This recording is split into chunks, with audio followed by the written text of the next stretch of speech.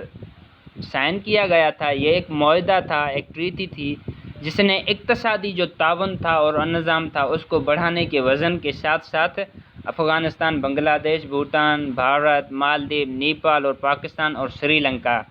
کو 1.6 بلین لوگوں کو آزاد تجارتی علاقائی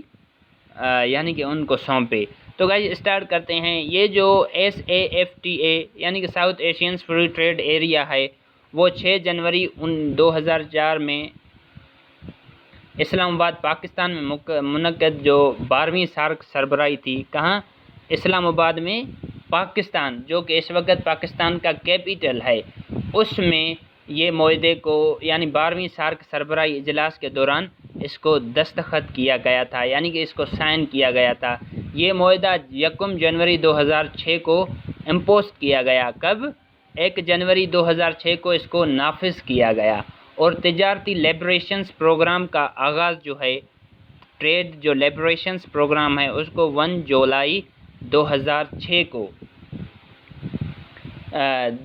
سے ہوا۔ اس معاہدے کے تحت جو سارک کے ممبرانس ہیں، اس کے جو ممبرز ہیں 2009 تک اپنی ڈیوٹی کو 20% تک لے آئیں گے۔ کتنے فیصد تک؟ 2009 تک وہ اپنے 20% تک وہ لے کر آئیں گے اپنی ڈیوٹی کو۔ سو بھائی ایسے ہی جو بھی آپ کہہ سکتے ہو کہ اس معاہدے کے نافذ کے بعد یہ جو امپوسٹ ہوا یہ نافذ یعنی کہ South Asian free trade area جو ہے وزارتی کونسل SMC قائم کی گئی۔ اس وقت کیا قائم کی گئی؟ SMC قائم کی گئی اس وقت اس کے حساب کے مطابق، جو کہ ممبرس ممالک کے وزیر تجارت پر مشتمل تھی کہ اس کے وزیرائے تجارت پر مشتمل کانسیسٹ تھی۔ 2012 میں سارک میں ایکسپورٹس سارک کی برآمدات 2009 میں تقریباً $206.7 بلین سے بڑھ کر کتنے سے 206.7 بلین سے بڑھ کر انکریز ہوئی تھی۔ کتنی؟ 354.6 اس وقت یہ اس کی جو تجارت ہے وہ تقریباً بڑھ گئی تھی۔ لیکن اگر دیکھا جائے امپورٹ کے حساب سے اگر دیکھا جائے تو سارک کا انٹرا سارک تجارت سارک کے جو جی ڈی پی ہے اس کے صرف 1% سے کچھ زیادہ سارک کے برعکس جیسے کہ آسیان ہے، یہ ریفلیکشنز ٹو دا سارک جو دراصل معیشت کے حجم سے ویلیو کے حساب سے سارک سے بہت ہی چھوٹا ہے۔ انٹرا بلاک تجارت اسی کی جی ڈی پی کا تقریباً 10% ہے۔ تو یہ ایکسپورٹس اور امپورٹس پر جو ساؤتھ ایشین ٹریڈز بنائی گئی تھی، تو جیسے آپ کہہ سکتے ہو کہ سافٹا، یعنی کہ سافٹا کا تصور اور ویژنز انوائزج وہ تقریباً جو ساؤتھ ایشین اقتصادی یونین ہے اس کی طرف سے بڑھنے کے لیے گیا تھا اس وقت، لیکن جو پریزنس انٹرا ریجنل تجارت ہے، اس وقت جو انٹرا ریجنل ٹریڈ ہے اور سرمایہ کاری کے جو ریلیشن شپ ہے وہ انکوریج تو نہیں ہے، ان کے لیے انویسٹمنٹ ریلیشنز کے لیے انکوریجنگ کوئی بھی نہیں ہے، اور یہ ڈیفیکلٹ ہے، یہ مشکل ہے، یعنی کہ یہ اس ہدف کو اچیو کرنے کے لیے مشکل ہو سکتا ہے۔ سارک انٹرا ریجنل تجارت جو ساؤتھ ایشیا ہے اس میں مجموعی تجارت میں انٹرا ریجنل تجارت کے پارٹ میں صرف 5% ہے۔ کتنے پرسنٹ؟ تقریباً ایٹ لیسٹ 5% ہے۔ اسی طرح سے سیملرلی جو فورن ڈائریکٹ انویسٹمنٹ تھے اس وقت وہ تقریباً ایشیا ترقیاتی بینک نے تخمینہ لگایا، اسی طرح براہ راست غیر ملکی سرمایہ کار بھی مایوس کن ہے۔ سو انٹرا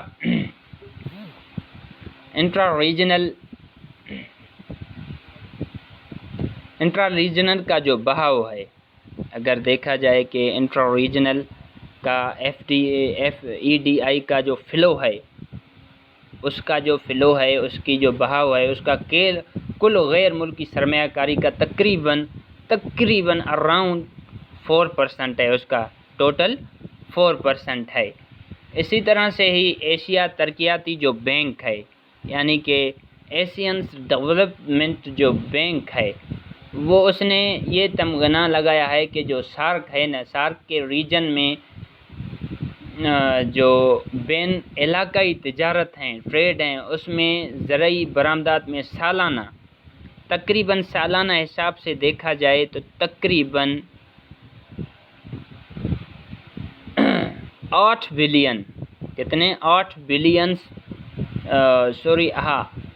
بلین ڈالر سے 22 بلین ڈالر موجودہ سطح سے 14 بلین ڈالر تک اضافے کی ایک ایپٹیٹیوڈس موجود ہے۔ اور ایشیا کے حساب سے دیکھا جائے، ایشیا ڈیولپمنٹس بینک کے حساب سے دیکھا جائے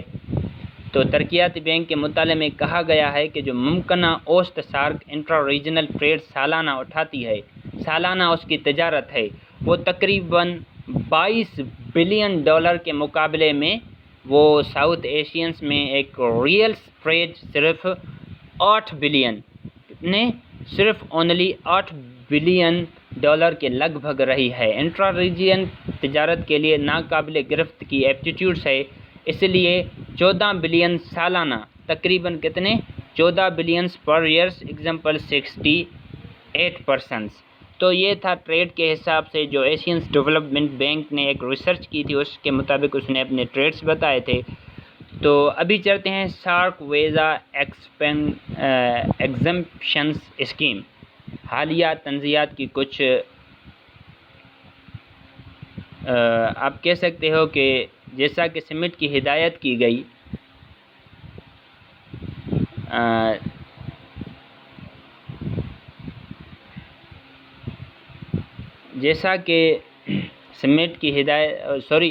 اسی طرح سے ہی سارک ویزا اسکیم سارک، اور اس اسکیم کا جو ہے سارک کی یہ جو اسکیم ہے یہ کب لانچ ہوئی، یعنی کہ 1992 میں اس کو شروع کیا گیا، اور چوتھی سربراہی میں the leaders at the fourth summit, جب اسلام آباد میں 21 دسمبر کو 1980 کو realizing the importance of people contact among SAARC countries, جو اسلام آباد میں 19 سے لے کر 21 دسمبر تک 1988 میں رہنماؤں نے سارک ممالک کے جو درمیان ہے لوگوں کے جو ممالکات ہیں ان کے جو ریلیشن شپ ہیں اس کی امپورٹنس کو فیل کرتے ہوئے یہ فیصلہ کیا، یہ ڈیسائیڈ کیا کہ جو بڑے موزز ہیں، موززینس کی مخصوص اقسام کی خصوصی جو ایک سفری دستاویز ذات ہے اس کا حقدار ہونا چاہیے، اور یہ جو دستاویز ہوں گے، یہ جو ڈاکومنٹس ہوں گے، انہیں ریجنز کے اندر ویزے سے مشتنی قرار دیا جائے گا۔ کس کے حساب سے؟ ویزے کے حساب سے انہیں دیا جائے گا۔ اور ویزا اسٹیکرز متعلقہ جو رکن ہیں،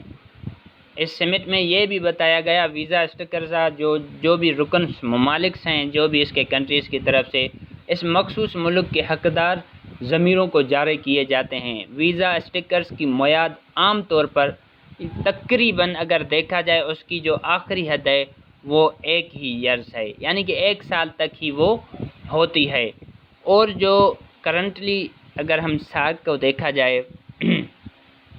کرنٹلی حساب سے اگر دیکھا جائے سارک کے رکن ممالک کے ایموگزیشن اتھارٹی کے ذریعے عمل درآمد کا باقاعدگی سے بتایا گیا ہے 24 کیٹیگری انسٹیٹ پیپرز وچ یعنی کہ بتایا گیا ہے، اس کے ذریعے یہ بتایا گیا ہے جو فی الحال جو فہرست ہے اس میں حقدار افراد کی جو ہے نا کتنی کیٹیگریز ہیں؟ 24 کیٹیگریز کے لوگ ہوں گے شامل، جن میں کون کون سے ہوں گے؟ یعنی کہ موزز ہوں گے، جج ہوں گے، ہائر کورٹس ہوں گے، موززینس ہوں گے، پارلیمنٹرز ہوں گے، سینئر آفیشلز ہوں گے، انٹرپرینئرز ہوں گے، جرنلسٹ ہوں گے، صحافی اینڈ ایتھلیٹکس، یہ موزز شخص اس میں شامل ہوں گے۔ اور جو یہ جو ویزا ہے sticker issued by the respective members state to instate category of the particulars countries, یہ اسپیشلی جو اہم پارٹیز اور کنٹری ہیں ان کے لیے یہ امپورٹنس ہے کہ وہ ویزا بنائیں ان کے لیے۔ تو اس کی ویلڈیٹ ویزے کی تقریباً 1 ایئرس ہوگی۔ اس ویزے کی جو مدت ہوگی، یہ جو لمیٹڈ ویزا ہوگا تقریباً 1 ہی سال کا ہوگا، اور اس کی implementations reviews regularly by the immigrations authority of SAARC member states, اس کی جو امیجنیشنز ہوگی یا کچھ بھی وہ سارک کے ممبرز خود ہی اس کی امپورٹنس اور امیٹیشنز اس میں لائیں گے یا خود ہی اس میں ایکسچینجنگز لائیں گے۔ تو گائز یہ سارک ویزا ایگزمپشنز اسکیم تھی ایک۔ تو ابھی ہم چلتے ہیں some examples of recent conflict, یعنی کہ حالیہ تنازعات جو چل رہی ہیں اس میں کچھ ایگزامپل ہے۔ First is Kashmir dispute, Kashmir میں جو پاکستان اور انڈیا کی کانفلکٹ ابھی تک چل رہی ہے وہ بھی ایک بڑی ایگزامپلس ہے۔ انڈیا نیپالس بارڈرس ڈسپیوٹس، یعنی کہ بھارت اور نیپال کا ایک بارڈر کے حساب سے جو کانفلکٹ چل رہی ہے یہ بھی ایک ایگزامپل ہے ریسنٹ کانفلکٹ کی۔ انڈیا بھوٹان ڈسپیوٹس اور دا موومنٹ آف ریبلس، جو باغیوں کی نقل و حرکت پر بھارت اور بھوٹان کا جو ابھی تک تنازعہ چل رہا ہے۔ انڈیا پاکستان سر کریک ڈسپیوٹس، انڈیا اور پاکستان سر کریک تنازعہ ان کا ایک ہے۔ تو اسی طرح سے انڈیا اور پاکستان کا تو کب سے چلتا آ رہا ہے۔ اسی طرح سے India Sri Lanka disputes over movement of rebels, پھر اسی طرح سری لنکا اور بھارت کا بھی باغیوں کی نقل و حرکت پر ایک کانفلکٹ چل رہی ہے۔ تو گائز 7 ہے India also working on a policy of isolating Pakistan internationally, جو بھارت ہے نا وہ پاکستان کو UN سطح پر ایک الون کرنے کی پالیسی پر ابھی تک کام کر رہا ہے کہ پاکستان تنہا رہ جائے، پاکستان کسی کا مقابلہ نہ کر سکے فیس ٹو فیس، ان کو اکیلا کرنے کی ابھی تک بھارت ایک پالیسی چلا رہا ہے۔ اس کا ایم حاصل کرنے کے لیے بھارت ایک سارک کے جو پلیٹ فارم ہے نا، سارک کا جو پلیٹ فارم ہے اسے استعمال کر رہا ہے، یعنی کہ ہر ایک کنٹریز کو پاکستان کو الگ کرنے کی یہ کوشش کر رہا ہے، وہ بھی ہڈن صورت میں، جو یعنی کہ 19ویں سارک کی سمٹ تھی جس میں 4 کنٹریز نے اس کو ریجیکٹ کر دیا تھا ستمبر ستمبر 2016 کو آڑی میں ہندوستان فوجی اڈے پر، جو فوجی ہیں ہندوستان کا اڈا تھا، اس پر اڑی پر ایک یعنی کہ دہشت گردانہ حملے کے بعد، فوجی اڈے پر دہشت گردانہ حملے کے بعد 19ویں سارک سربراہی اجلاس کی ایک اہم مثال ہے اگر دیکھی جائے کہ پاکستان میں اسلام آباد میں ہو رہی تھی، اسے 4 صوبوں نے یعنی کہ ریجیکٹ کر دیا تھا۔ کشمیر ہندوستانی وزیر اعظم جو نریندر مودی ہندوستان کا جو پرائم منسٹر ہے، اس نے فیصلہ کیا کہ ہندوستان کی سربراہی میں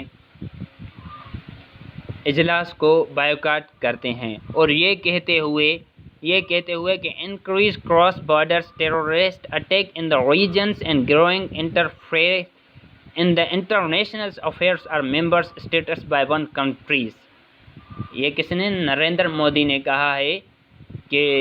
خطے میں سرحد پار دہشت گردانہ جو حملے ہیں، جو اٹیک کر رہے ہیں ٹیررزمس، اس میں انکریزنگ ہو رہی ہے، اور ایک کنٹری کی طرف سے ممبرس ملک کے اندرونی معاملات جو میٹرز ہو رہے ہیں، اس میں بڑھتی ہوئی مداخلت، اور مودی کے اس فیصلے کی اہمیت اس بات پر ہے کہ اس کے بعد جو بنگلہ دیش ہے، سری لنکا ہے، افغانستان ہے اینڈ بھوٹان ہے، اس نے بھی اس سمٹ کا بائیکاٹ کر دیا تھا، اور یہ فرسٹ ٹائم تھا کہ 4 ممالک نے مل کر اس کا بائیکاٹ کیا تھا سمٹ کا، جو پاکستان میں ہو رہی تھی۔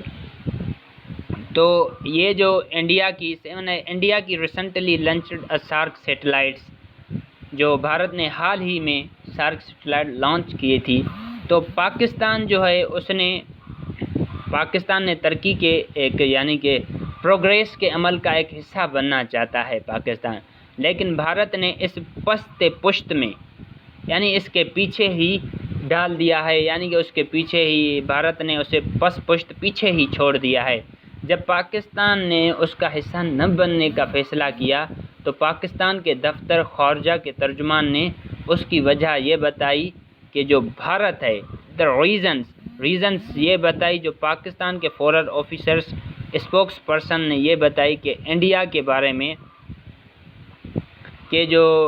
بھارت ہے اس منصوبے کو ایک کوپریشنز کی بنیاد پر تیار کرنے میں آمدہ نہیں تھا کہ وہ کوپریشنز کرے، پاکستان کے ساتھ تعاون کرے، لیکن پاکستان کے لیے یہ تو ممکن نہیں تھا کہ وہ سارک کی چھتری تلے ایک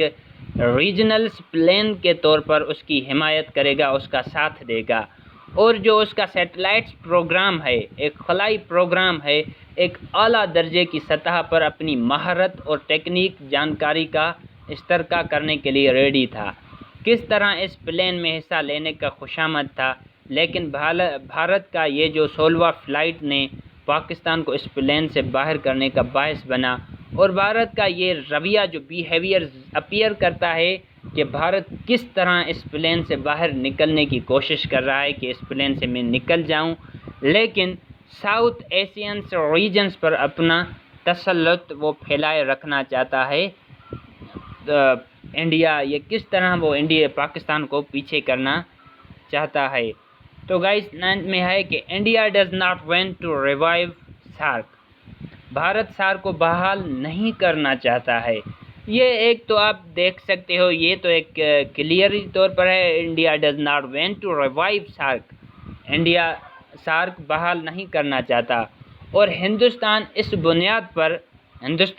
بنیاد پر ڈٹا ہے کہ attend meetings are only, Hindustan اس بنیاد پر سارک کی چھتری کے نیچے یا اجلاس یا کسی دوسری اقتصادی جو ایکٹیویٹیز ہیں اس میں شرکت کے لیے تیار نہیں ہے، وہ تیار نہیں ہے کہ کوئی بھی جو علاقائی گروپ ہے صرف دہشت گردی سے پاک ماحول ان کے لیے کلیئر یعنی کہ دہشت گرد نہیں ہو ایسا انوائرمنٹل ہی کام کر سکتا ہے، اور دس ایگریمنٹ میں کنزیوز یہ جو ایگریمنٹ تھا، یہ جو یعنی یہ اختلاف سارک ممالک کے درمیان اتفاق رائے اور ان کے لیے کوپریشنز کو ایک کمپلیکس بنا دیتا ہے، جو ریجنلز کانفلکٹس ہیں ان کو سولو کرنے کے لیے بہت کم کوشش کرتے ہوئے جو علاقائی تعاون ہے، جو ریجنلس کوآپریشنس ہے اس کو اچھا بنانے کی کوشش کے لیے سارک کے مشن کو تقریباً امپاسبل بنا دیتی ہے۔ اس کے علاوہ جو سارک کے پاس جو سولڈ انسٹیٹیوشنلس مشینس ہیں for preventing as resolving disputes the conflicts, machines کو تقریباً ناممکن ہے۔ اس کے علاوہ سارک کے پاس تنازعات کو روکنے اور حل کرنے کے لیے کوئی ٹھوس ادارہ جات تو طریقہ کار نہیں ہے۔ لہٰذا اگر دیکھا جائے so enemy among the regional states is major impediment to the successful development of SARC, and they do not allow SARC to become an influential institutes، یعنی کہ جو ایکچولی لہٰذا جو بھی ریجنل اسٹیٹ ہیں ان کے درمیان جو بھی اینیمیز چل رہی ہیں، جو بھی دشمنی ہے، تو سارک کی سکسیسفل پروگریس کی راہ میں ایک بڑی رکاوٹ ہے، بالکل بڑی رکاوٹ ہے۔ اگر دو کنٹریز آپس میں لڑ رہے ہیں جو سارک کے ہی ممبرس ہیں تو بڑی رکاوٹ ہے کہ وہ سارک پروگریس کر سکے، اور وہ سارک کو ایک با اثر ادارہ نہیں بننے دیتے کہ ایک یعنی کہ خود اتھارٹی پسند ادارہ بن جائے جو رکن ممالک کو قریبی جو ان کے یعنی کہ کوآپریشن ہے ان میں ڈال سکتا ہے۔ تو اگر دو کنٹریز میں چل رہی ہوں گی کانفلکٹ تو کبھی بھی سارک پروگریس کی راہ اختیار نہیں کر سکتا۔ تو thanks for you watching my channel. اللہ حافظ۔